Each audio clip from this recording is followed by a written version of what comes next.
এই নাস্তার রেসিপিটা যে এত টেস্টি তা না খেলে বিশ্বাস করতে পারবেন না।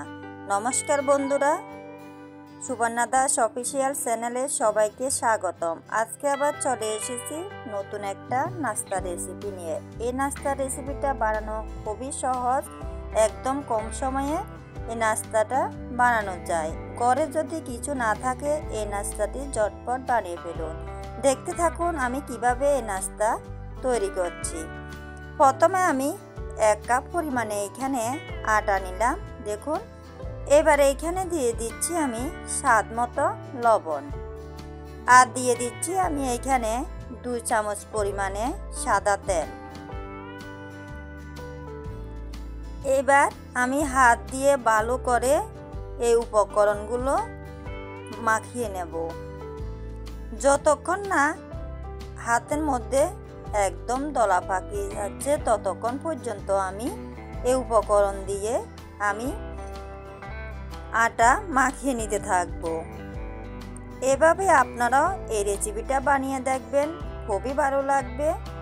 হঠাৎ করে যদি কোনো মেহমান চলে আসে, যদি কিছু না থাকে, ঝটপট এই নাস্তার রেসিপিটা বানিয়ে দিতে পারেন। দেখুন আমি খুব ভালোভাবে মাখিয়ে নিয়েছি। মুঠি নিলে বুঝতে পারছেন একদম দলা পাকিয়ে যাচ্ছে। এভাবে আপনারা এটা ভালো করে মাখিয়ে নেবেন। এবার আমি অল্প অল্প জল দিয়ে একটা ডো তৈরি করে নেব। একসাথে আপনারা জল দিতে যাবেন না, অল্প অল্প জল দিয়ে এটা মাখিয়ে নিতে হবে। কিছুক্ষণ পর পর যতটুকু প্রয়োজন তা জল দিবেন। এর থেকে বেশি দিলে এই নাস্তার রেসিপিটা ভালো হবে না। দেখুন এভাবে আমি এই ডোটা তৈরি করে নিচ্ছি।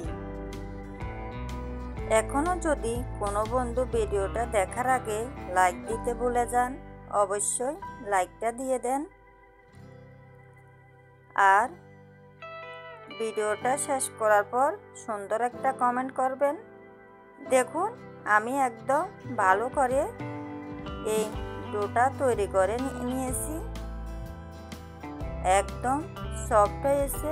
এভাবে আপনারাও এই নাস্তা রেসিপিটা একবার বানিয়ে ঘরে খাবেন, দেখবেন খুবই ভালো লাগবে।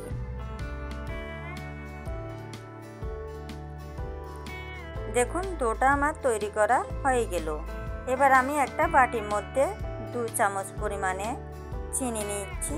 দেখুন, আর এখানে দিয়ে দিলাম আমি 2 চামচ পরিমাণে দুধ পাউডার।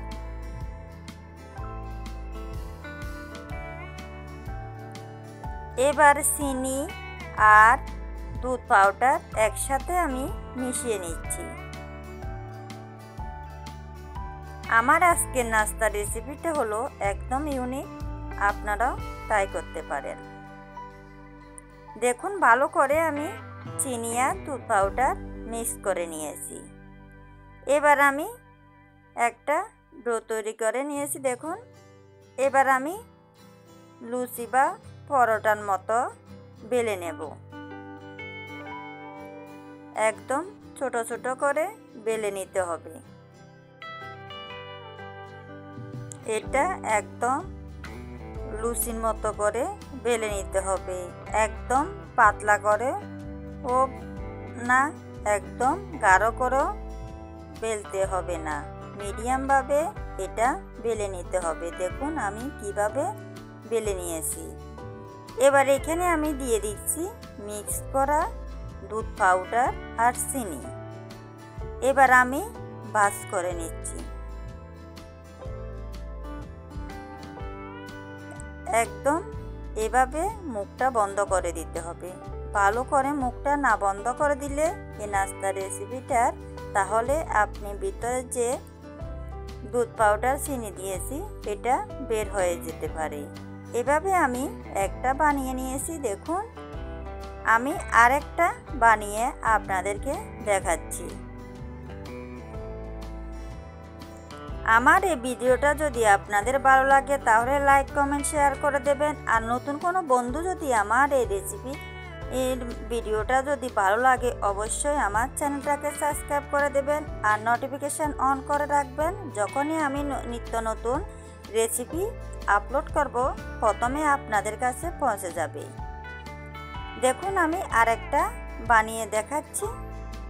এভাবে আপনারাও এই নাস্তা রেসিপিটা বানিয়ে খেতে পারেন, খুবই ভালো লাগবে।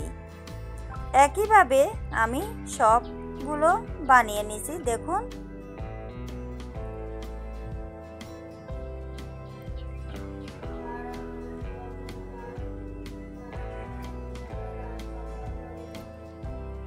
এবার আমি চুলোতে একটা কড়া বসিয়ে দিয়েছি, কড়াইটা গরম করে নিয়েছি। এরপর আমি দিয়ে দিলাম পরিমাণ মতো তেল।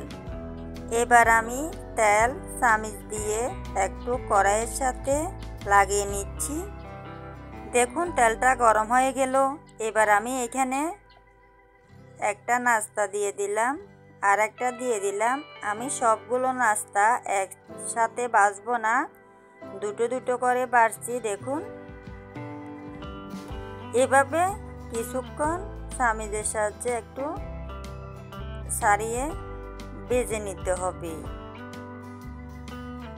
এখন চুলার আঁচটা একদম বাড়িয়ে দেওয়া যাবে না, মিডিয়াম আঁচে রাখতে হবে, তাহলে এই নাস্তা রেসিপিটা খুবই ভালো হবে। দেখুন এক পাশ আমি উল্টিয়ে দিলাম।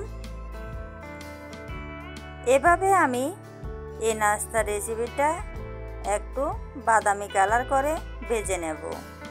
দেখুন এই পাশ ও পাশ ভালো করে কিছুক্ষণ পর পর উল্টিয়ে দিচ্ছি। এভাবে কিছুক্ষণ পর পর উল্টিয়ে দিতে হবে, না হলে এই নাস্তাটা পুড়ে যেতে পারে। দেখুন একদম লাল লাল করে আমি ভেজে নিয়েছি।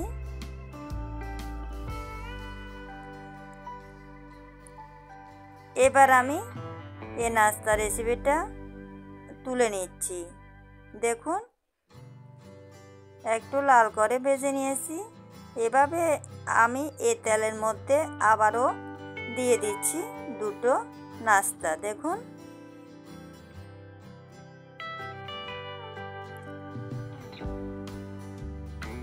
এভাবে কিছুক্ষণ পর পর উল্টিয়ে পাল্টিয়ে দিলে খুব সুন্দরভাবে হয়ে যাবে। দেখুন এগুলো হয়ে গেল, আমি তুলে নিচ্ছি।